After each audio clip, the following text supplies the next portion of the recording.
tulitoa maoni kama kamati tendaji, tuona dira yetu kutoka kwenye uongozi kipindi miaka 4 ambayo ilikuwa na mambo yafuatayo. Tuna kitega uchumi.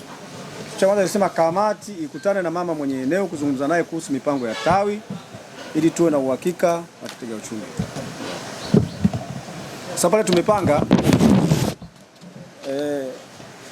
ni vizuri kuwa na uhakika. Sasa hivi tumelipa kodi ya mwaka mzima na sisi tunapata faida pale. Kwa hiyo tuzungumze naye tuweke mazingira sawa sawa.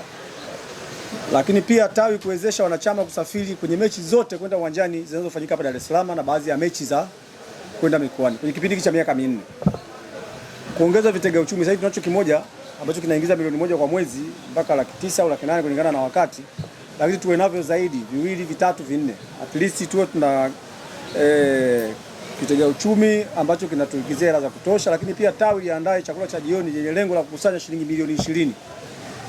Hizi ni kama kianzio kwa sababu tuna maono ya kuwa na usafiri wetu wa tawi kuwa na gari aina ya Costa. Kuwa na ofisi ya tawi miaka 2 inayofuata. Wana 2028 tuwe na ofisi ya tawi. Tuwe na duka la vifaa vya michezo.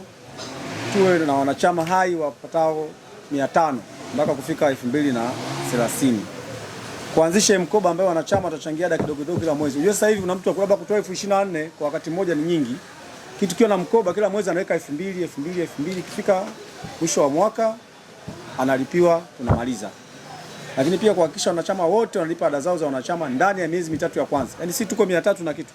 Kwa hiyo mkakati wetu ni kwamba kuanzia hii tarehe 1 mpaka tarehe 30 mwezi wa 9 wanachama wote wao wameshauisha wanachama wao. Kwa hiyo ndio dira yetu ambayo tulikuwa tunaanza nayo, lakini tunaweza kuendelea kuiboresha kwa kadri tunavyoweza kutoa mawazo, kwa sababu hatutaongozwa na fikra za viongozi. Viongozi watatoa mawazo, lakini mawazo hayo wanachama mkiona yanafaa mnayakubali, mkiona hayafai mtayaboresha, mkiona pia hayafai mna uwezo uhuru wa kuyakataa kwamba tunataka hiki na hiki na hiki na hiki na hiki.